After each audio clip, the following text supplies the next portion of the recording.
My name is Nora Bennett.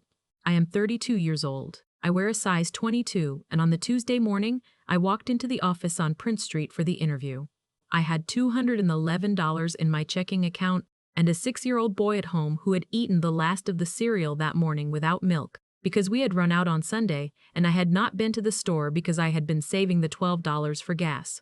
I want you to know that. I want you to know I did not walk into that office for a story. I did not walk in because I was brave.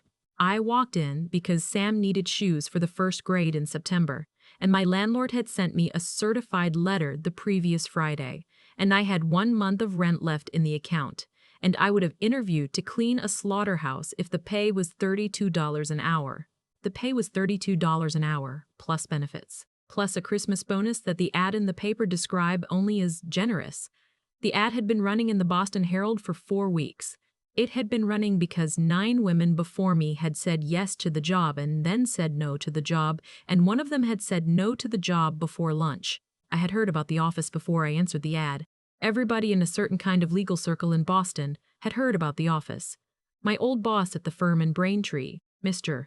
Kelleher, had done a will for Damiano Vitale's uncle, Salvatore, back in 2011, and had told me the story twice, once at a Christmas party and once when he was drunk at his retirement lunch. He said, "Nora, if you ever see an ad for a secretary on Prince Street, do not answer it. That is a nice way of saying it. Do not answer it. Do you understand what I am telling you?" I understood what he was telling me. I answered it anyway. I answered it on a Friday afternoon in September from the phone in my kitchen while Sam was napping on the couch with a book about a bear open across his chest. A woman answered on the 3rd ring. She said, "Vitale Construction. This is Rosa. May I help you?" I said, "My name is Nora Bennett. I am calling about the secretary position." There was a small silence on the other end of the line, and then Rosa said, "Hold, please, very carefully, the way you hold a piece of glass." And then a man's voice came on the line. He said, "Miss Bennett? Vitale? Can you be here Tuesday at 11? I said, "Yes." He said, "Prince Street, 2nd floor above the bakery, with the green awning, ring the bell twice. Thank you." He hung up. That was the whole phone interview. I sat at my kitchen table for a long time. I looked at Sam sleeping on the couch. I looked at the certified letter from the landlord on the refrigerator. I looked at the phone in my hand. I got up. I made coffee. I did not tell my sister I had answered the ad. I did not tell my mother's care coordinator I had answered the ad. I did not tell anyone I had answered the ad.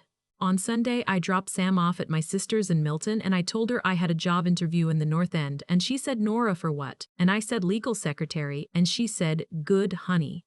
That is good," and she did not ask me the firm's name, and I did not offer it. Tuesday morning, I put on the one suit I owned that still fit me, a navy blazer and a matching skirt I had bought at Lane Bryant for my paralegal graduation in 2019. And I took the red line to Downtown Crossing, and I changed to the green line to Haymarket, and I walked the 6 blocks up Salem Street and over to Prince. And at 10:58, I stood on the sidewalk in front of a bakery with the green awning, and I looked up at the 2nd floor windows, and I made myself take 3 breaths. Then I rang the bell twice. The buzzer sounded, and the door beside the bakery clicked open. I went up a narrow flight of stairs with a wooden banister worn smooth in the middle by 100 years of hands. At the top, there was a landing and a single dark wood door with a small brass plate that said, in engraved letters, Vitale Construction. The door was standing open 1 inch. I pushed it. The office was 1 room, not 1 main room, 1 room total. It was maybe 800 square feet. There were 3 tall windows on the south wall that looked down onto Prince Street. There was a Persian rug on the floor, worn thin in the middle, red and blue and old. There was a long walnut desk near the door, with a computer on it and a blotter and a Rolodex, an actual Rolodex from the 1970s, brass on a spindle, and a green banker's lamp. That was the secretary's desk. Behind it on the wall hung 3 framed photographs, a black and white of a man in a suit standing outside the bakery in what looked like 1953, a color photograph of a wedding party on the steps of St. Leonard's from what looked like the 1970s, and a photograph of a woman about 70 years old in a house dress on a stone step in what I would later learn was Palermo. Nobody in any of the pictures was smiling. All of them looked directly into the camera. At the far end of the room, in front of the middle window, was a second desk. Bigger, older, also walnut but darker, and the top was inlaid with a small compass rose in mother of pearl in the corner. Behind that desk sat a man. He stood up when I came in. He was tall. 6'2", 6'3". Dark hair, cut short, threaded with gray at the temples. He was in a charcoal three-piece suit and a white shirt and no tie, and the top button of the shirt was open. His face was the face of a man who has not smiled at a stranger in a long time and does not intend to start today. His eyes were dark. "Miss Bennett," he said. "Vitale. Damiano, please come in and close the door." I closed the door. "Please sit down." There was a wooden chair in front of his desk. I sat down. I put my purse in my lap. I put my hands on top of the purse. He sat back down. He folded his hands on the blotter in front of him. He looked at me for what I think was a full 10 seconds without saying anything. Not up and down. Not at my body. At my face. He looked at my face the way a man reads the first page of a book he is deciding whether to buy. Then he said, "Miss Bennett, before I ask you anything, I am going to tell you 3 things. I am going to tell you what this job is. I am going to tell you what this job is not. And I am going to tell you why 9 women have quit in the last month. When I am finished, you are going to decide whether to stay in that chair. If you decide to leave, I will thank you for your time and I will pay you $200 in cash for the trouble of coming to Prince Street. And you will walk out of here with the same reputation you came in with. Do you understand?" I said, "Yes, Mr. Vitale." He said, "The job. You will manage my calendar. You will answer my telephone. You will keep my filing." Vitale Construction has approximately 240 active contracts at any given time, ranging from residential renovations in Newton to a public works project currently underway in Chelsea. You will not do the accounting. The accountant is a woman named Rachel Kim, whose office is on Federal Street, and who will speak to you by telephone approximately 3 times a week. You will not do the legal. The legal is done by a firm called Sullivan & Hart on Milk Street. You will interface with both. You will greet the men who come to see me. You will offer them coffee. You will take their coats. You will show them into this office. You will close the door behind them. When they leave, you will show them out, and you will take the coffee cups to the small kitchen behind the wall you see there, and you will wash them by hand. Do not put my grandmother's cups in the dishwasher. There is no dishwasher. Do you understand? I said, "Yes, Mr. Vitale. The hours are 8 to 5, Monday through Friday. You will have 1 hour for lunch. You will have a half hour of paid coffee in the morning at 10 and a half hour of paid coffee at 3. You will not work weekends. You will not answer the telephone after 5. There is an answering service. If I need you after 5, which will happen approximately 6 times a year, I will call you and I will apologize before I ask you the question. Do you understand?" I said, "Yes, Mr. Vitale. The pay is $32 an hour to start. After 90 days, it becomes 36. After 1 year, it becomes 40. The benefits are full medical, full dental, full vision through a broker who will meet with you personally at the beginning of the 2nd week. The Christmas bonus is 1 month of your annual salary paid in cash on December 23rd every year, no matter the state of the business, no matter what has happened that year, no matter what. If you are still in this chair on December 23rd, you get the bonus. Do you understand?" I said, "Yes, Mr. Vitale." He was quiet for a moment. Then he said, "Now the second thing. What this job is not." He put his hands flat on the blotter. "Miss Bennett," he said, "you are aware, I assume, that Vitale Construction is not the whole of what happens in this office." I said, "Yes, Mr. Vitale." "How aware?" I looked at him. I said, "Mr. Kelleher at the firm in Braintree did some estate work for your uncle Salvatore in 2011. I know what my old boss knew. I do not know more than that. I did not ask him to tell me more." He nodded once, very small. "Then I will tell you the rest," he said. "The construction company is real. It does approximately $84 million of work a year and employs approximately 310 men. That is not a front, that is the actual company. The other thing I do is a family business that has been in this office since 1919 and that has nothing to do with the construction company on paper and everything to do with it in practice. Men will come to this office who have nothing to do with the construction company. You will not know why they are here. You will not ask why they are here. You will not read anything on my desk that is not addressed to you personally. You will not open any drawer of any desk in this office except the top drawer of yours. Occasionally, a man will come in and he will not look right. He will look like a man who has had a bad morning. You will offer him coffee anyway. You will not react to his sleeve. You will not react to his shoes. You will not react to his face. You will treat him exactly the way you treat the man from the linen vendor on Wednesdays. If you cannot do that, this job is not for you, and I would like you to tell me now. I looked at his hands on the blotter. I looked at his face. I thought about Sam. I thought about the certified letter. I thought about the $12 for gas that had gotten me to downtown crossing.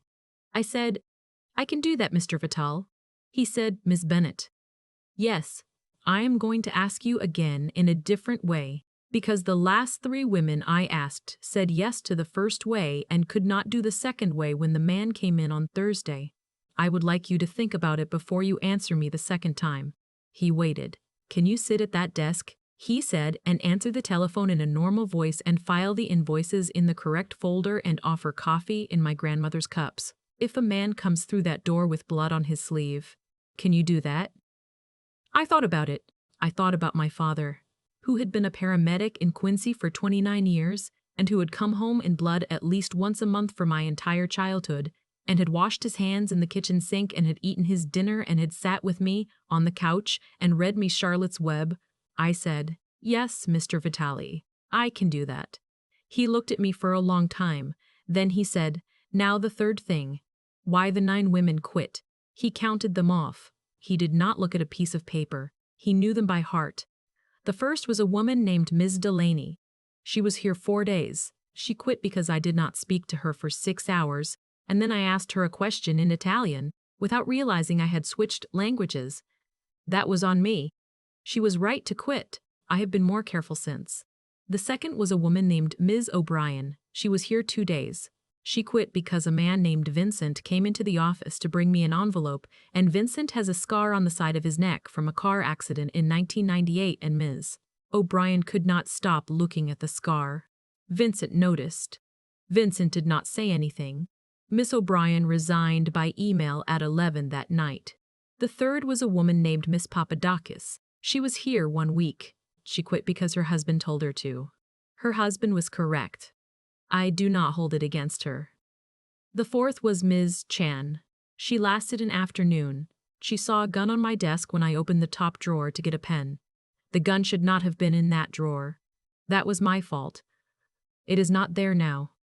The fifth was Ms. Ricci. She was here 3 days. She was a distant cousin of my mother's. She quit because my mother told her to, which my mother did because my mother did not want her cousin's daughter in this office.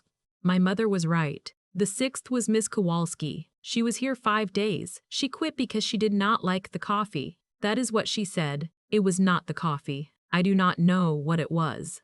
The seventh was Ms. Freeman. She was here 2 days. She quit because a man came in on Wednesday and did not have blood on his sleeve, but did have a look on his face, and she could not sit still after he left. The eighth was Miss Silva. She was here 4 hours. She quit at lunch because she said the office was, quote, too quiet. I understood what she meant. I did not argue. The ninth was Ms. Herrera. She was here 6 days. She quit last Thursday because I asked her to file an invoice under the name of a man who is dead, and she looked at me and she said, quote, I cannot do this, sir, and she went home. She was polite about it. I sent her severance. She was right to go. That is 9 women, Miss Bennett, in 1 month. Some of them were smart, and some of them were not smart, and some of them were kind, and some of them were not kind, but all of them, every one of them, sat in that chair on a Tuesday morning like you are sitting now, and I told them the 3 things I have just told you, and they all said yes to me, and then they said no to me by the end of the week. He put his hands together on the blotter. Now, Miss Bennett, he said, I am going to ask you the question, and I am going to ask it very plainly, and I want you to answer me plainly. Do you want the job? I sat in the chair with my purse in my lap. I thought about it for maybe 5 seconds. I said, Mr. Vitale, may I ask you one question before I answer? He said, yes. I said, you said the Christmas bonus is 1 month of my annual salary in cash on December 23rd every year, no matter what. Does that clock start today, or does it start after the 90 days? He looked at me. Something moved behind his eyes. Not a smile. The place a smile would have been in a different man. "Today, Miss Bennett," he said. "It starts today." I said, "Then yes, Mr. Vitale, I want the job." He said, "Good." He stood up. He walked around his desk. He held out his hand. I stood up. I shook his hand. His hand was dry and warm and steady, and he shook mine once, firmly, and let go. "You start tomorrow at 8, he said. "There is a woman named Rosa who runs the bakery downstairs. She has the key to the office. I will tell her to give you a copy. She will give it to you tomorrow morning when you come in. Please knock on her back door and she will bring you upstairs. After tomorrow, you will let yourself in with your own key. Is that all right?" "Yes, Mr. Vitale." "One more thing, Miss Bennett." "Yes. You have a son." I went very still. "I did not put it in the ad," he said, before I could speak. "You did not put it on your resume," which was correct, "because it is not their business. And I did not ask you about it in this room," which was correct, "because it is not my business. I know because Mr. Kelleher told me. He called me last Friday. He called me 20 minutes after you called Rosa. He said, 'Damiano, that girl worked for me for 2 years and she has a little boy, and if you hire her and you scare her out of that office in a week the way you scared the other 9, I will personally come to Prince Street and tell your mother.' Mr. Kelleher is a very brave man, Miss Bennett. He was also correct to call. I want you to know that I know. I want you to know that if your son is sick, or if he has a school thing, or if your babysitter does not show up, or if any of the things happen that happen when you have a 6-year-old boy, you tell me, and we handle it. You do not lose the job. You do not lose the day's pay. We handle it. Do you understand what I'm telling you?" I could not speak for a second. I said, "Yes, Mr. Vitale." He said, "Good." He walked to the door. He opened it. He waited. I picked up my purse. I walked to the door. At the doorway, I stopped. I turned to him. I said, "Mr. Vitale." "Yes, thank you." He said, "Do not thank me yet, Miss Bennett. Thank me on December 23rd. I walked down the narrow stairs and out onto Prince Street, and I did not cry until I was 2 blocks away on Hanover in front of a shop that sold rosaries and prayer cards. And even then I only cried for maybe 30 seconds standing on the sidewalk in a navy blazer from Lane Bryant. And then I wiped my face and I got on the Green Line. And I went to my sister's in Milton and I picked up Sam and I did not tell her the firm's name. I want to tell you about the first month because the first month is the part that mattered. The first Tuesday was quiet.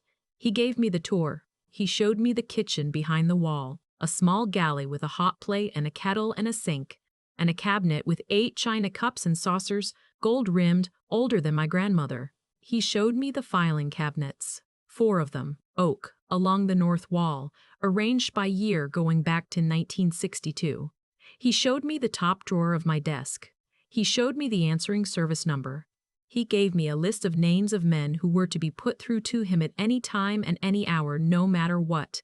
There were 4 names on the list: Enzo Marchetti, Rachel Kim, Father Ceriello at St. Leonard's, and a woman named Colette Vitale, who was his mother. He did not put his own son on the list because he did not have one. He asked me at 11 if I wanted coffee. I said yes. He made it himself. He brought it to my desk in a china cup on a saucer with a small silver spoon. He set it down. He said, "Miss Bennett, this is how the coffee is made in this office. Please watch me make the next one so you can make yours after me." At 3 he made the second coffee. I watched him. He measured the grounds by eye, 3 heaping spoons in a small stovetop mocha pot, filled the bottom with water to the valve, put it on the hot plate on medium, waited 4 minutes, poured. He handed me the second cup. He said, "Tomorrow you make it. Watch how I hold the handle. It gets hot." I nodded. The phone rang 7 times that day. 4 of the calls were about a job in Chelsea. 2 were vendors. One was a woman who did not identify herself and who asked in a small voice if Mr. Vitale was in. I put my hand over the receiver. I said, "Mr. Vitale, a woman is on the line who did not give her name." He said, without looking up from what he was reading, "Tell her I am in a meeting and I will call her back at 5.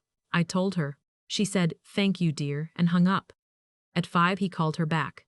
He spoke for 4 minutes in Italian. He hung up. He did not tell me who she was. I did not ask. I filed the invoice I had been working on. On Wednesday, a man came in with a linen delivery. He was cheerful. His name was Marco. He was not the Marco. He was a different Marco, a small round man of about 60 who ran the linen service for half the restaurants in the North End. He tipped his cap at me. He said, "New girl." "Ha, good luck to you, dear. He is a good man. He is just quiet." I said, "Thank you, Marco." Damiano did not look up from his desk. On Thursday, a man came in who was not on the list. He was maybe 35. He was in a very good suit. He had a look on his face. I stood up when he came in. I said, "Good morning, sir. May I take your coat?" He looked at me for a second like he had not expected to be spoken to. He handed me his coat. I hung it up. I said, "May I offer you coffee?" He said, "No thank you, ma'am." I said, "Mr. Vitale is expecting you. Please go in." He went in. He was in there for 22 minutes. He came out. His face was different than it had been going in. Not softer. Empty air. I gave him his coat. I said, "Thank you for coming in, sir." He said, "Thank you, form." Said, "Thank you, ma'am." He left. Damiano came to the doorway. He looked at me. He said, "Miss Bennett." "Yes." That was good. He went back to his desk. I filed the invoice. On Friday afternoon at 4:15, a man came in who did have blood on his sleeve. Not a lot. A cuff. The right cuff of a gray suit. He was older, maybe 60. He was breathing normally. He did not look agitated. He looked tired. I stood up. I said, "Good afternoon, sir. May I take your coat?" He looked at his own sleeve for a second like he was trying to remember what I was seeing. Then he looked at me. His eyes were kind, which was not what I had expected. He said, "Thank you, dear. I will keep the coat." I said, "May I offer you coffee?" He said, "That would be very kind. Black, please. No sugar." I said, "Please have a seat. Mr. Vitale is on the phone. He will be with you in a moment." He sat in the visitor's chair by the window. I went to the kitchen. My hands did not shake. I do not know why they did not shake. I made the coffee the way Damiano had shown me. I brought it out on the saucer with the silver spoon. I set it on the small table by the visitor's chair. I said, "There is a napkin under the saucer, sir." He looked at me for a long second. Then he took the napkin and he dabbed at the cuff of his sleeve, very carefully, the way a man dabs at a spot of gravy. He put the napkin in his pocket. He picked up the coffee. He said, "Thank you, dear. What is your name?" I said, "Nora, sir." He said, "Nora, that was my mother's name. She was a very good woman." I said, "I am sure she was, sir." Damiano came out of his office. He saw the man in the chair. He said, "Enzo." The man stood up. Not fast, carefully. He held the coffee in one hand. He said, "Damiano." Damiano looked at me. He looked at Enzo's cuff. He looked back at me. His face did not change. But something behind his eyes did the settling thing. He said, "Miss Bennett." "Yes, Mr. Vitale." "Thank you. Please hold my calls for the next hour." "Yes, Mr. Vitale." Enzo turned to me on his way past. He said, "Thank you, Miss Nora. It was a pleasure." I said, "You are welcome, sir. Please come back any time." They went into the office. The door closed. I sat at my desk. I filed 3 invoices in the correct folder. I did not shake. I did not cry. I did not react to the sleeve. At 6 o'clock, I locked the office. I went home to Sam. That night, after Sam was asleep, I sat on the edge of my bathtub in Quincy and I shook for about 4 minutes. Then I stopped. Then I made myself a peanut butter sandwich. On the 7th day, my babysitter canceled. Her name was Mrs. Budd Delacroix, and she was my downstairs neighbor, and she watched Sam for me from 7:30 to 5:30 every weekday for $20 a day, which was theft on her part in my favor because she loved Sam and because she was 78 years old and lonely, and because Sam liked her stories about growing up in Louisiana. She called me at 6:40 in the morning on the 7th day of the job. Her sister in Baton Rouge was in the hospital. She was leaving on the 8 a.m. bus. She was very sorry. She would be back in 3 or 4 days. She would not charge me for the days she was gone. I sat at the kitchen table with the phone in my hand and Sam eating cereal across from me, and I did the math 3 times in my head. I could not afford a sitter I did not already have. My sister was in Milton and work days. My mother's care coordinator was not available on 8 hours' notice. Mrs. Delacroix's daughter, who sometimes filled in, was in Vermont at a wedding. I had 2 choices. I could call Rosa at the bakery and quit the job on day 7, which is what 9 women before me had done for smaller reasons. Or I could bring Sam to the office. I got up. I dressed Sam in his good pants and his good shirt. I packed a bag with 2 coloring books, a small box of colored pencils, a picture book about a lighthouse, a peanut butter sandwich in a plastic bag, a juice box, and a stuffed rabbit named Charles that Sam had slept with since he was 2. I did his hair with a wet comb. I put on my navy blazer. I looked at both of us in the hall mirror. I said, "Sam, listen to me. Mommy has to bring you to work today. It is a quiet office. There is a very tall man there and his name is Mr. Vitale, and he is my boss. You are going to sit in the corner, and you are going to color, and you are going to be so quiet that Mr. Vitale forgets you are there. Can you do that for me for 1 day?" Sam said, "Yes, Mommy." Sam was 6. Sam had been 6 for 4 months. Sam had been the kind of child who was born quiet, who had walked at 10 months and had not fallen down, who had learned to read at 4 because he had wanted to, and had never made a fuss about anything in his life except once when he was 3. And I told him his father was not coming back. Sam looked up at me in the hall mirror in his good pants and his good shirt and Charles the rabbit under his arm. And he nodded once at me the way a very small man nods. We took the Green Line to Haymarket. We walked up Salem Street. We got to Prince at 7:52. I let us into the office with my own key.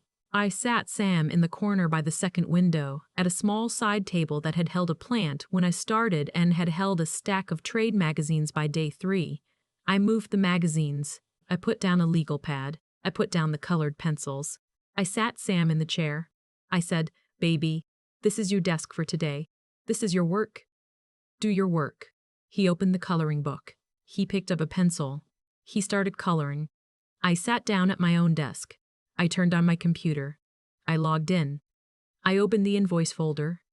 At 8:04, Damiano came in through the office door. I stood up. I said, "Mr. Vitale." I said, "May I speak with you for a moment before you sit down?" He looked at me. He looked at the corner. He saw Sam. Sam did not look up from the coloring book. Damiano looked at Sam for what I think was about 4 seconds. Then he looked at me. He said, "Yes, Miss Bennett." I said, "Miss Bennett." I said, "Mr. Bennett. Vitale, my babysitter called me at 6:40 this morning. Her sister in Louisiana is in the hospital. She is on a bus. She will be gone 3 or 4 days. I have no one to watch him. If this is a problem, I will resign right now and save us both the paperwork. If it is not a problem, I will pay you back the hour of my time it took to have this conversation. I did not want to ask you on the phone at 6:45 because I did not want to give you a bad thing to think about before your coffee. Those are my terms, Mr. Vitale. I am sorry." He looked at me. He looked at Sam. He walked across the office to the corner. He stopped about 3 feet from the side table. He put his hands behind his back. He looked down at Sam. He said, "Young man." Sam looked up. Sam's eyes were very blue and very calm and very much the eyes of my dead husband, and I had to look away for a second. Damiano said, "My name is Mr. Vitale. What is your name?" Sam said, "Sam Bennett, sir." Damiano said, "Sam, that is a good name. Sam, what are you drawing?" Sam turned the coloring book so Damiano could see. It was a picture of a boat. Damiano said, "Is that your boat or somebody else's boat?" Sam said, "It is somebody else's boat, sir, but I am giving it a name." Damiano said, "What is the name?" Sam said, "The Charles, after my rabbit." Damiano looked at the rabbit. The rabbit was sitting on the edge of the side table with one ear folded down. Damiano looked back at Sam. Damiano said, "Sam, does the Charles like meatballs?" Sam said, very seriously, "Yes, sir. He likes them very much." Damiano said, "There is a woman named Rosa who runs the bakery downstairs. Rosa's mother makes meatballs on Wednesdays. Today is Wednesday. At 12 o'clock, I am going to send you and your mother downstairs to Rosa for lunch. Rosa is going to give you and your mother meatballs and bread. You're going to sit at the little table in the back of the bakery and you are going to eat them. Does that sound like a good arrangement to you? Sam looked at me. I nodded, very small. Sam said, "Yes, sir. That sounds like a good arrangement." Damiano said, "Good. Now, Sam, your mother has work to do. I have work to do. Are you a young man who can do quiet work in a corner for 4 hours until lunch?" Sam said, "Yes, sir." Damiano said, "Then we understand each other." He turned around. He walked to his desk. He sat down. He picked up the phone. He dialed a number. He said, in Italian, 4 sentences I did not understand, one of which had the word bambino in it. He hung up. He looked at me across the office. He said, "Miss Bennett." "Yes, Mr. Vitale. Rosa is making an extra plate at 12. Do not pay her. It is on the office. Do you understand?" "Yes, Mr. Vitale." "Good. Now, please pull the file on the Chelsea contract. I would like to review the change orders before 10. I said, "Yes, Mr. Vitale." I sat down at my desk. I pulled the Chelsea file. At 11, Damiano made coffee. He made 3 cups. He brought 2 to my desk. He put 1 in front of me. The other one he set down carefully at the corner side table on a small folded napkin in front of Sam. It was not coffee in Sam's cup. It was warm milk with a little cinnamon on top, in my grandmother's china cup, on my grandmother's saucer, with a small silver spoon. Sam looked at the cup. Sam looked at Damiano. Damiano said, "You will be careful with the cup, Sam?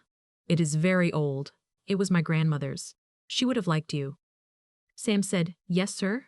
He drank the warm milk with the cinnamon in tiny, careful sips, holding the cup with both hands over the napkin, over the saucer, and he did not spill a drop. I filed the change orders on the Chelsea contract. I did not cry until I got home that night, and even then I only cried after Sam was asleep in the bathtub with the water running so he would not hear me for about 7 minutes. And then I stopped. And then I went to bed. Mrs. Delacroix was gone 11 days. Sam came to the office with me for 11 days. On the second day, Damiano came in with a box under his arm and set it down on the side table without a word. Inside the box was a small wooden lap desk, sanded smooth, with a shallow tray for pencils cut into the top. There was a note taped to the underside in a handwriting I would come to know very well. It said, "For Sam, so the good desk is not scratched." D.V. Sam kept that lap desk for the rest of his life. The Christmas bonus came on December 23rd of the first year at a plain white envelope on the corner of my desk when I came in that morning. I opened it at 10:15 at coffee. It was $5,544 in cash. 1 month of my annual salary, calculated to the dollar, in hundreds, banded in a paper strap from the Rockland Trust on Hanover Street. There was a note in the envelope in his handwriting. It said, "Miss Bennett, thank you for the year. Please buy the boy shoes." D.V. I sat at my desk with the envelope in my lap for maybe 30 seconds. Then I put it in my purse. I finished my coffee. I filed a change order for a job in Roslindale. At 5 I went home and I took Sam to the shoe store on Hancock Street in Quincy, and I bought him 3 pairs of shoes, school shoes, snow boots, and a pair of sneakers he had been looking at for 4 months in the window without asking me for. And I paid cash, and I still had $4,718 in the envelope when we got home. I put $2,500 of it in a savings account for Sam that I had opened when he was born and had never had more than $84 in. I put $1,000 toward my mother's memory care in Warwick. I put the remaining $1,218 in the top drawer of my dresser under a stack of Sam's baby socks. It stayed there through January. I did not need it. On the last Sunday of January, I took it out and I looked at it and I made a decision I did not tell anyone about for 4 years. I opened a second savings account in my name at a different bank. I put the $1,218 in it. Every year on December 23rd, after Sam's shoes and my mother's care, I put whatever was left of the bonus into that account. I did not touch it. I did not touch it. I did not tell my sister about it. I did not tell Sam about it. It was the account for the year I was going to need it. By the end of the 4th year, that account had $31,000 in it. I want you to understand that about me before I tell you the rest. Year 2 was the year I learned the office by heart. Mrs. Delacroix came back from Louisiana on a Wednesday in the 3rd week of my 2nd month. She was 10 pounds thinner and her sister was dead. She sat at my kitchen table on the night she came back, and she held Sam in her lap and she cried into his hair, and Sam patted her hand very seriously, the way a small man pats an old woman's hand. And then she wiped her face and she said, "Baby, you go back to work in the morning, I have him."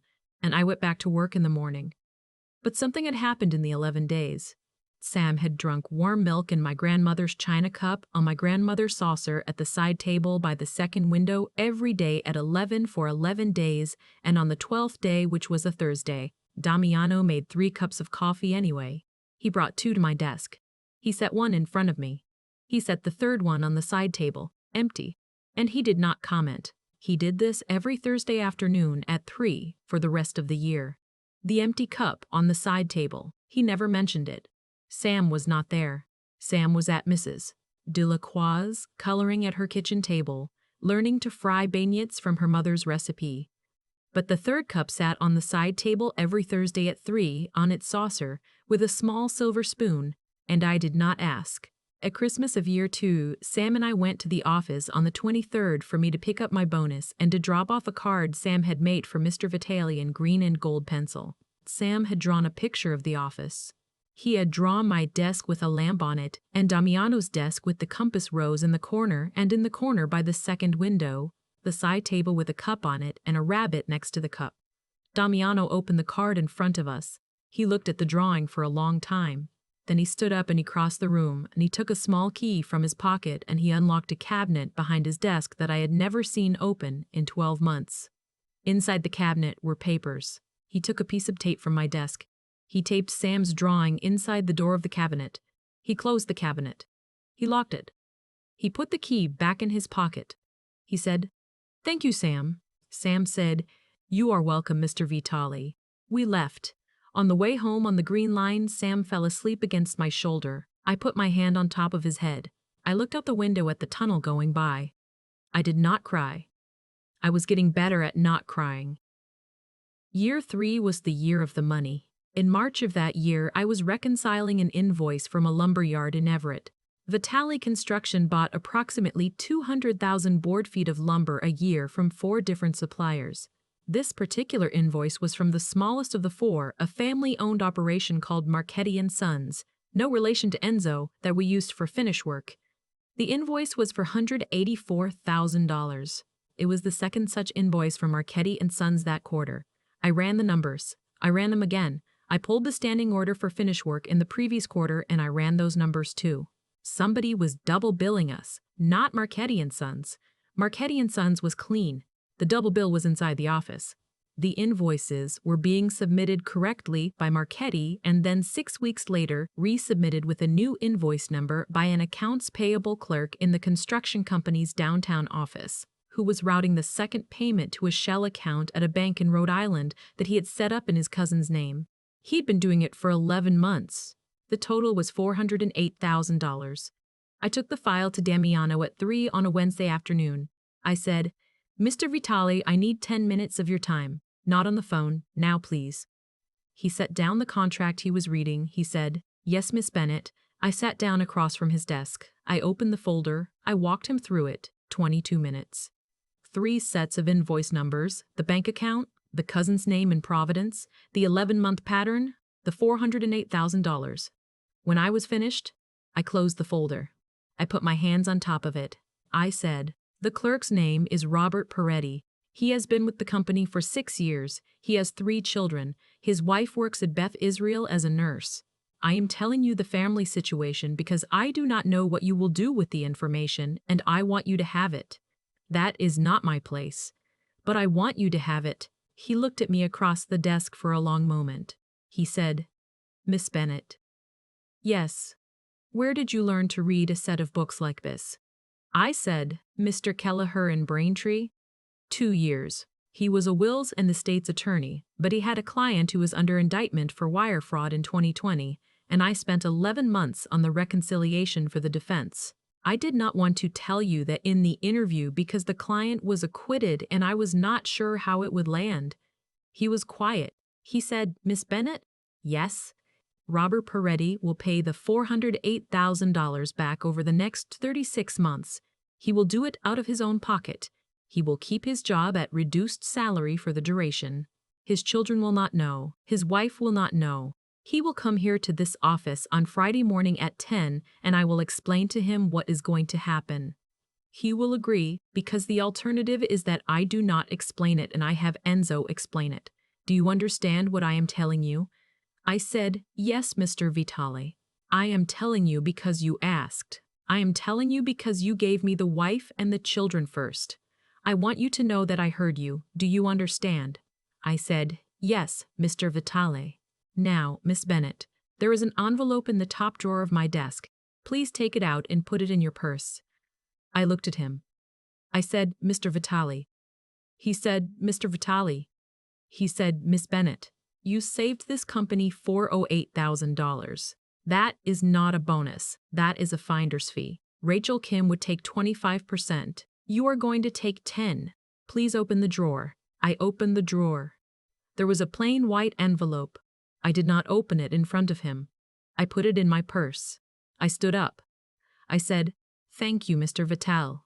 He said, thank you, Miss Bennett. I went back to my desk. I filed the folder. I did not open the envelope until I got home that night. It was $40,800 in cash, in hundreds, from the Rockland Trust on Hanover Street. There was no note. I put $10,000 in Sam's savings account. I put $10,000 toward my mother's memory care, which paid the whole year and half of the following year. I put $20,800 in the account at the second bank, the one nobody knew about.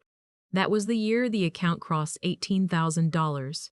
Year 4 was the year I understood what he was. I do not mean the Mafia part. I had understood the Mafia part on day 1. I mean the other part. It was a Thursday in November. It was raining. Sam was 7. Mrs. Pear Delacroix was in the kitchen at my apartment making Sam his after-school snack, which by year 4 had become a small, toasted cheese sandwich with a slice of apple that Sam ate at the kitchen table while telling Mrs. Pear Delacroix about his day in 2nd grade. I was at the office. It was 4:40 in the afternoon. Damiano was at his desk. I was at mine. The 3rd china cup was empty on the side table by the 2nd window. The phone rang. It was Enzo. I said, Vitale Construction, this is Miss Bennett. Enzo said, Signora. His voice was not right. I said, Enzo, please hold. I stood up. I walked to Damiano's desk. I set the receiver, my phone on my blotter, and I walked to his door and I said, Mr. Vitale, Enzo is on the line. Please pick up now. He looked at my face. He picked up. He listened for maybe 15 seconds. He said in English, how badly? He listened. He said in Italian, 4 sentences. He hung up. He stood up. He walked around his desk. He walked past me toward the door. At the door, he stopped. He turned. He put both hands flat on the wall on either side of the doorframe. He put his forehead against the wood of the door. He did not say anything for maybe 10 seconds. Then he said without turning around, Miss Bennett. I said, yes. He said, my mother has had a stroke. She is at Mass General. Enzo says she is alive. He says she cannot speak. I am going to leave the office now. I do not know when I will be back. Would you please lock up? Would you please cancel my 6 o'clock? Would you please call Father Sorello at St. Leonard's and tell him what I have told you and ask him if he would come to Mass General tonight? Would you please do those 3 things? I said, yes, Mr. Vitale. He said, thank you, Ms. Bennett. He opened the door. He went down the stairs. I sat down at my desk. I called Father Sorello. I canceled the 6 o'clock. I locked the top drawer of Damiano's desk with the small key he had left in the lock, which he had never done before in 3.5 years. I turned off the green banker's lamp. I locked the office. I went home to Sam. At 2:40 in the morning, my phone rang. I picked up on the first ring. Sam had been sleeping badly for a week, and I did not want the phone to wake him. Damiano said, Miss Bennett. His voice was very level. Too level. I said, yes, Mr. Vitale. He said, she died at 1:50. Father Sorello was here. She was awake for the last 20 minutes. She squeezed my hand once. I do not know if she knew it was me. Father Ceriello says she did. I am at St. Leonard's now. Father Ceriello let me in. The church is empty. I am sitting in the third pew on the left. I am telling you because I did not know who else to call at 2:40 in the morning. I am sorry. Please go back to sleep. I will see you Monday. I said, Mr. Vitale? He said, yes. I said, are you telling me because you want me to come sit with you or because you want me to know? He was quiet on the line for a long time. Then he said, Miss Bennett, I would not ask you to leave your son at 2:40 in the morning. I know Mrs. Delacroix does not sleep over. I said, Mrs. Delacroix will come up. She is a woman who has answered a phone at 2:40 in the morning before. I am going to ask her, and I am going to come to St. Leonard's. I will be there in 40 minutes. Do not tell me not to. Do not tell me to go back to sleep. That is not the question you asked me, and it is not the answer I am giving you. Do you understand? He was quiet again. He said, Miss Bennett. Yes. Thank you. I said, I will be there in 40 minutes. I hung up. I called Mrs. Delacroix. She was in my apartment in 7 minutes, in a housecoat and slippers. She put her hand on my cheek and she said, Baby, go. I went. Father Ceriello was at the side door of St. Leonard's when I got there. He did not look surprised to see me. He said, Miss Bennett, he is in the third pew on the left. I will be in the sacristy. Ring the bell if you need me. There is coffee in the office if you want it later.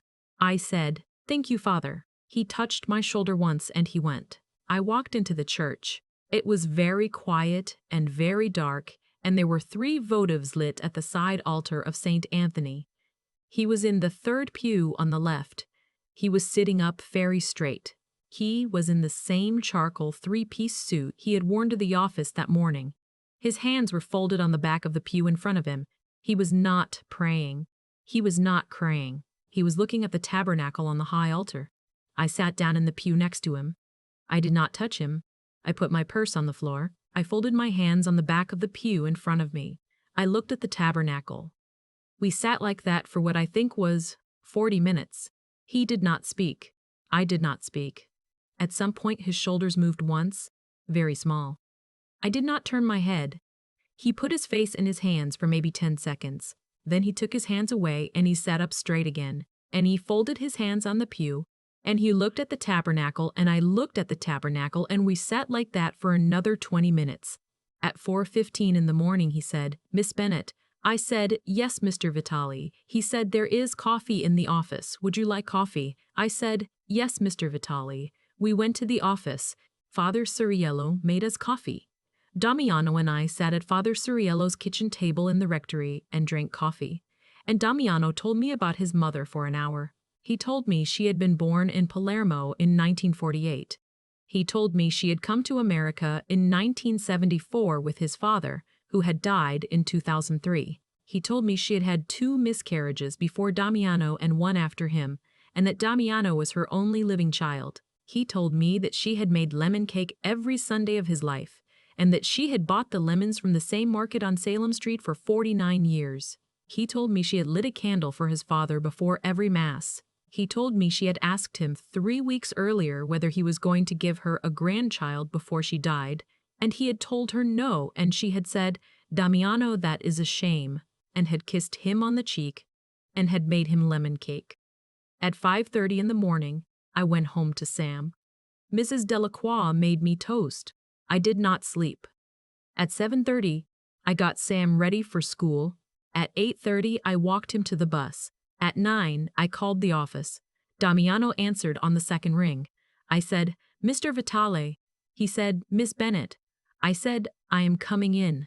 He said, Miss Bennett, you do not have to. I said, I am coming in. I will be there at 10. I am bringing a lemon cake from the market on Salem Street. He was quiet. He said, thank you, Miss Bennett. I brought a lemon cake from the market on Salem Street. The woman at the counter had known his mother for 49 years. When I said the cake was for Mr. Melorate, Vitale, she put her hand over her mouth and she did not charge me. I put the cake on the small table by the second window where the empty china cup sat, and I made coffee in my grandmother's cups. And I did not say anything, and he did not say anything, and we sat in the office for 4 hours with a lemon cake on the side table. And at 2 in the afternoon, he cut 2 slices of the cake and put one on a plate for me and one on a plate for himself, and we ate them at our own desks. And he did not cry, and I did not cry, and it was the closest thing to awake his mother had. That was year 4. That was the year I understood. I understood that Damiano Vitale had been alone in a specific way for a very long time, and that he was going to be alone in a different specific way for the rest of his life unless somebody put a hand out to him, and that the somebody was probably going to be me, and that it was not going to be soon because he was not going to ask, and because I had a boy who was 7 years old and who had already lost one father and who did not need his mother to make a mess of a good job in the meantime. I decided that year that I would wait, that I would be at the desk, that I would put the third cub out on Thursdays, that I would put my head down and I would do the work and I would let him figure out on his own time what I already knew. That was the year the account at the second bank crossed $23,000. Year 5 was the year Sam turned 8 and stopped drawing boats and started drawing buildings. Year 6 was the year Rachel Kim called me on a Tuesday morning and said, "Miss Bennett, this is a personal call, not a Vitale call. I am on the board of the Suffolk Paralegal Program. I have been looking at your file. Why did you never finish the bachelor's?" I told her Sam, she said. Sam is 9. Sam can eat a peanut butter sandwich in front of a computer while you write a paper. Suffolk has a night program. I will pay for it out of my own account, and you will pay me back at your convenience. Meaning, never. Do you accept? I said, Rachel. She said, do not thank me. Do not argue with me. Just tell me yes or no. I said yes. She said, good. I will send you the forms, and hung up. I graduated with a bachelor's in legal studies in the spring of year 8. Sam was 11. Sam sat in the audience at the ceremony with Mrs. Delacroix and my sister and my brother-in-law and Rachel Kim, and in the very back row of the auditorium in a charcoal 3-piece suit alone, a man who slipped out before the recessional so I would not have to introduce him to my sister. Damiano gave me the framed diploma the next morning. He had it framed himself. It was hanging on the wall behind my desk when I came in. He said, Miss Bennett. I said, Mr. Vitale. He said, congratulations. I said, thank you. We had coffee at 10. The third cup was on the side table. Year 7 was the year Sam turned 12 and asked me if he could take the tea by himself to the North End after school on Fridays and do his homework in the corner of the office at the side table. I said, Sam, you would have to ask Mr. Vitale. Sam said, Mommy, I already did. I called him from Mrs. Delacroix's phone last week. He said yes. I looked at my son. He was 12 years old. He had his father's eyes and my mouth, and the specific kind of quiet competence that I recognized because I saw it in a mirror every morning. He had called Damiano Vitale on the telephone. He had asked permission. He had not told me. I said, Sam, what did Mr. Vitale say? Sam said, he said, Sam, that is a good idea. Bring your homework. There is a lap desk with your name on it in the second drawer of the filing cabinet. It has been waiting for you. I sat down on the couch. Sam sat down next to me. Sam said, Mommy, is that okay? I said, yes, baby, that is okay. Sam did his homework in the corner of the office at the side table every Friday from 3:30 to 5:30 for the next 2 years. Damiano did not speak to him for the first hour and a half. In the last 20 minutes at coffee, he would ask Sam what he was working on. Sam would show him. If it was math, Damiano would look at the problem for a long time, and then he would ask Sam a question that was not the answer, but was the way to the answer. If it was history, Damiano would say, Sam, in 1861, what my great-grandfather was doing was, and would tell a story that lasted 5 minutes. If it was English, Damiano would listen while Sam read aloud a paragraph he had written, and then he would say one thing, always one thing, and the thing was always right. At the end of the 2 years, Sam's grades were the grades of a boy who was going to go to a school like the one his father had gone to. His father had gone to Boston College. So did Sam 4 years later on a scholarship, with his mother in the third row of the auditorium in a dove-gray suit and a man in a charcoal 3-piece suit in the back row who slipped out before the recessional. But that was later. I am getting ahead of myself. Year 8 was the year Damiano was nearly killed. I want to tell you about it briefly because it matters, but I am not going to tell you the specifics because the specifics are not mine. There was a man from another family in another city who thought there was an opening. There was not an opening. Damiano was shot at outside a restaurant on Hanover Street on a Wednesday night in June. One bullet went through the sleeve of his jacket and did not touch his arm. 2 bullets went into the man standing behind him, who was Enzo, and Enzo did not die but was in the hospital for 11 weeks. Damiano did not come to the office on Thursday. He did not come on Friday. He did not call me. On Monday morning at 8, I was at my desk. I had been at my desk since 7:40. I had made coffee. I had opened the invoice folder. I had not slept since Wednesday. At 8:02, the door opened. He came in. He was in a different suit. Gray. Not charcoal. He was thinner around the face. His right hand was bandaged, which had not been in any newspaper and which I understood immediately meant that the report of what had happened outside the restaurant on Hanover Street was not complete, and that I was not going to ask. He stopped in the doorway. He looked at me. I stood up. He said, "Miss Bennett." I said, "Miss Bennett." I said, "Mr. Vitale." He said, "Coffee, please." I said, "Coffee, please." I said, "Yes, Mr. Vitale." I made the coffee. I brought 2 cups to my desk. I put one in front of him and one in front of me. I sat down. He sat down at his desk. He picked up the phone. He called Rachel Kim. He said, "Rachel, I am at the office. Thank you. No, I am fine. Thank you. Please tell your husband I said thank you for the ham." He hung up. He looked at his blotter. He picked up the contract I had put on it the previous Wednesday afternoon before I left. He read it. He signed it with his left hand. At 10, I made the second coffee. 3 cups. 2 for us and 1 for the side table. Sam was in school. The cup was empty. Damiano looked at the 3rd cup for a long moment. He said, "Miss Bennett." I said, "Yes." He said, "Thank you." I said, "You are welcome, Mr. Vitale." I filed the change orders on the Cambridge contract. That was year 8. That was the year the account at the second bank crossed $41,000. And the year I understood that whatever was going to happen soon. Because I had watched a man come to work on a Monday morning after being shot at on a Wednesday night, and I had watched him drink coffee across a room from me and read a contract with his left hand, and I had understood that we were not going to do this forever. The Tuesday morning in the 9th year was a Tuesday in the 2nd week of March. Sam was 15. He was a sophomore at BC High. He was 6'1" already, which he had gotten from his father, and he had my hands, which he did not like because he thought they were too big for a boy. He did his homework at the side table on Fridays. He had been doing it there for 3 years. He called Damiano Mr. Din. Vitale and he called me Mom. And once when he was 14, he had asked me at the kitchen table in Quincy whether Mr. Barham Vitale was ever going to marry me, and I had said, "Baby, I do not know. And we do not talk about that." And Sam had said, "Mom, he is. You should know that. He is going to. And when he does, you should say yes." Then, Sam had eaten his sandwich and gone to do his homework. I had not said anything to Sam, but I had sat at that kitchen table for a long time after he left the room. That Tuesday morning I came in at 7:55. I made the coffee. I opened the invoice folder. At 8:02, Damiano came in. He was in the charcoal 3-piece suit. He was carrying his overcoat over his arm and a small brown envelope in his right hand. He hung up his coat. He came to my desk. He set the envelope on the blotter in front of me. He did not sit down. He said, "Miss Bennett." "Yes, Mr. Vitale."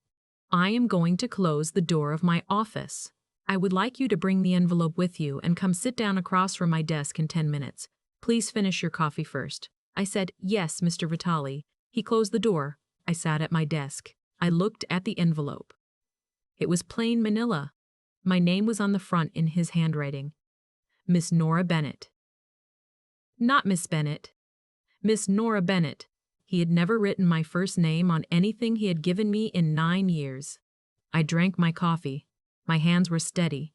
At 8:14, I picked up the envelope and I walked to his door and I knocked once and he said, "Come in, please." And I went in and I closed the door behind me. And I sat down across from his desk in the same wooden chair I had sat in on the Tuesday morning of the interview, 9 years and 6 months and 11 days earlier. He said, "Miss Bennett." I said, "Yes, Mr. Vitale." He said, "Open the envelope." I opened it. Inside were 3 documents. The first was a petition for adoption of a minor child, drafted by Rachel Kim's office, dated the previous week. Petitioner, Damiano Vitale. Minor child, Samuel Michael Bennett, age 15. There was a signature line for me as the biological mother. There was a signature line for Sam because he was over 14 and the state of Massachusetts required his consent. Sam's signature was already on the line. He had signed it in Damiano's office 3 weeks earlier, on a Friday afternoon at coffee, and neither of them had told me.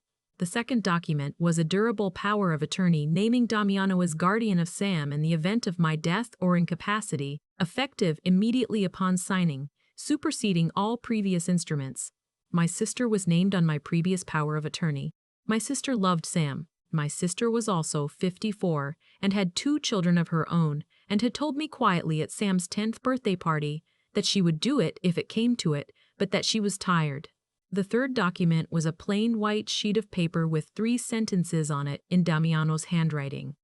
Nora, I have carried a ring in the top left drawer of this desk for 6 years and 2 months. I would like to put it on your finger this afternoon. Please read the other 2 first. I put the papers down. I looked at him.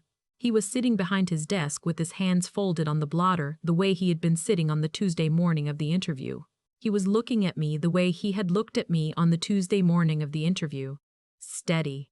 Direct. Waiting. I said, Mr. Vitale. He said, Miss Bennett. I said, Damiano. He closed his eyes for 1 second, just one. When he opened them, there was something in them that had not been there for 9 years, or had been there for 9 years, but had not been allowed above the surface. I said, You put the adoption first. He said, Yes. I said, Why? He said, Because if you say no to the adoption, you have to say no to the marriage. And I did not want to ask you to marry me and have you say yes and then have to ask you about Sam separately, because then Sam would have felt that he was the second thing, and Sam has never been the second thing in this office for 9 years. I did not want him to be the second thing today. I wanted him to be the first thing on the paper. I said, Damiano. He said, Nora. I said, Sam signed it 3 weeks ago. He said, Yes.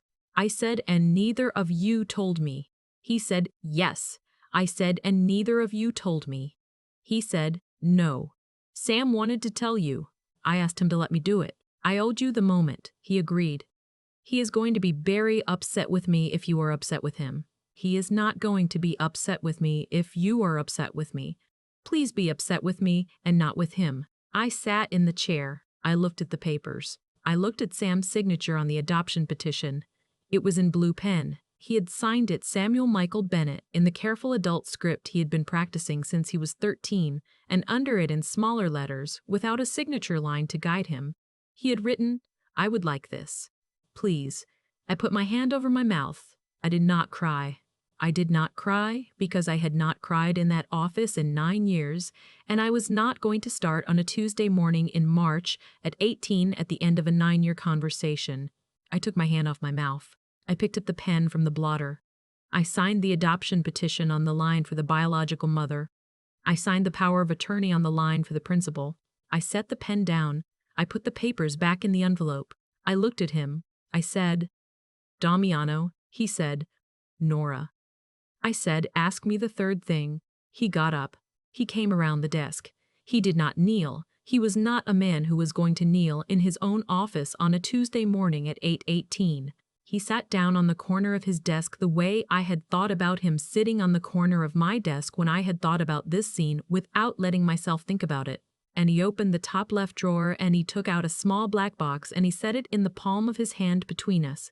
He opened it. Inside was a plain gold band. No stone, no engraving on the outside. He turned it so I could see the inside. There were 4 words engraved along the inner curve, small, in a plain type.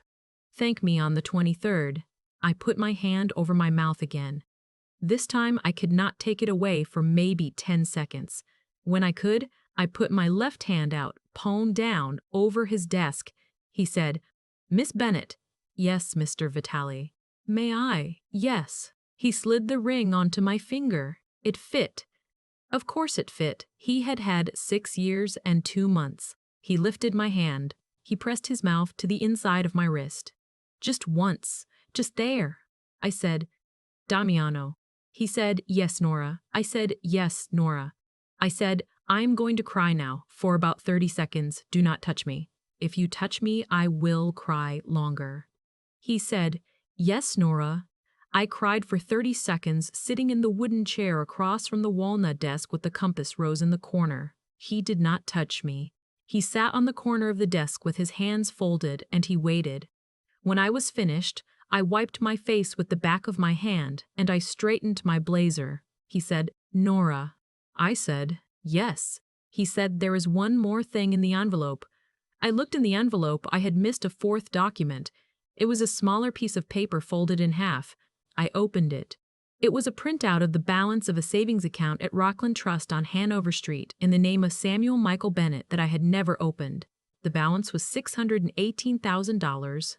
The account had been opened in the 3rd year, the year of the finder's fee, and had been added to on the 23rd of every December for 6 years.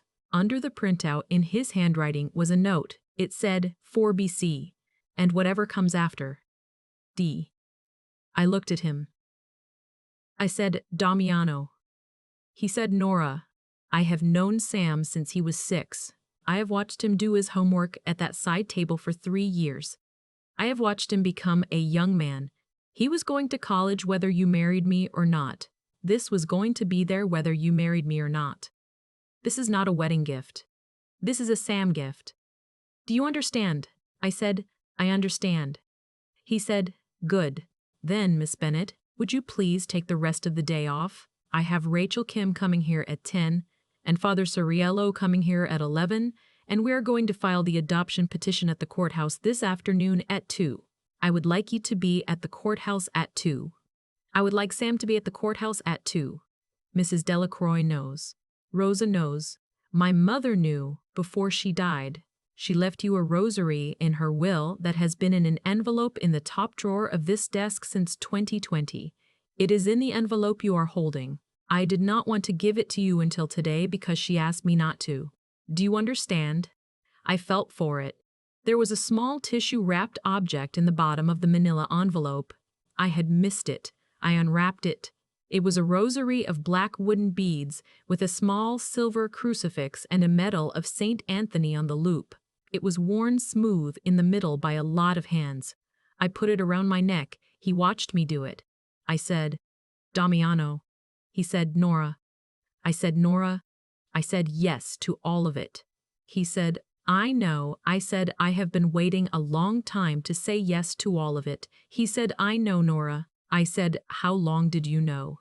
He said, since the 7th day of the 1st month when you asked me if you could bring Sam to the office. I did not know I knew until year 4, but I knew on the 7th day. Do you understand what I am telling you? I said, yes. He said, good. He stood up. He held out his hand. I took it. I stood up. We walked out of his office.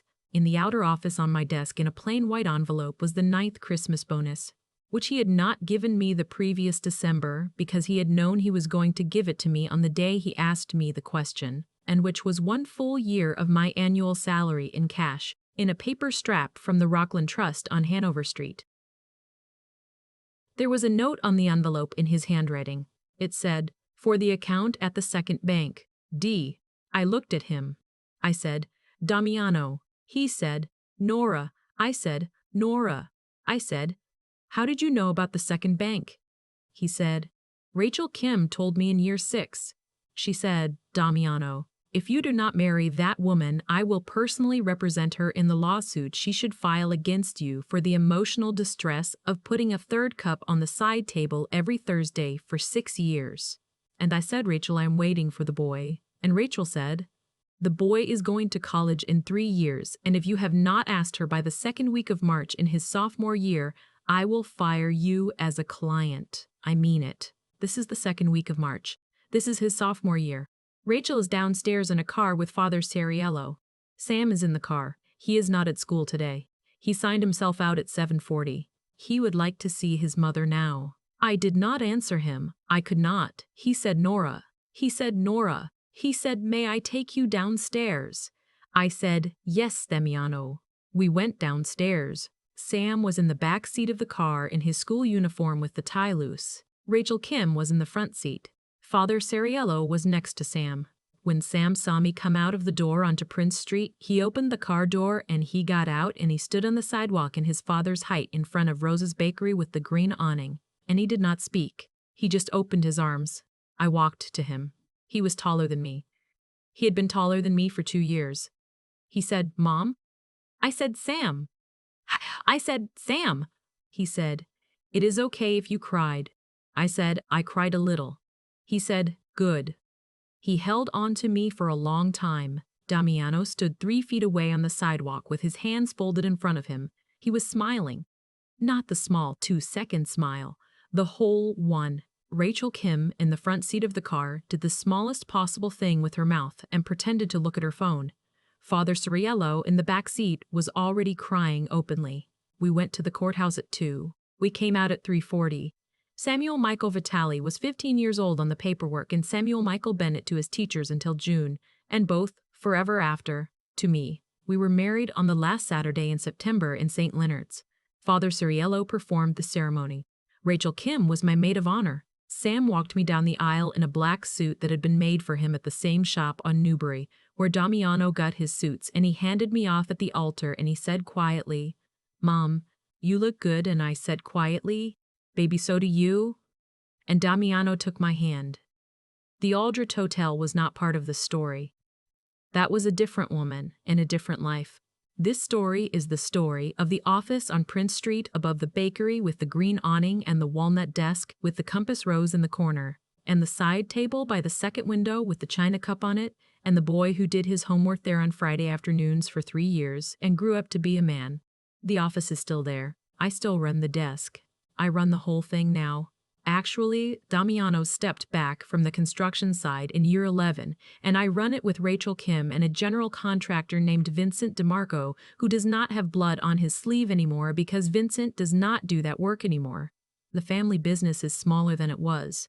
Sam is at BC going into his junior year, and he wants to go to law school after, and he is going to. On Thursday afternoons at 3, when I make the coffee, I still put out 3 cups. 1 for me. 1 for Damiano, 1 for the side table by the second window.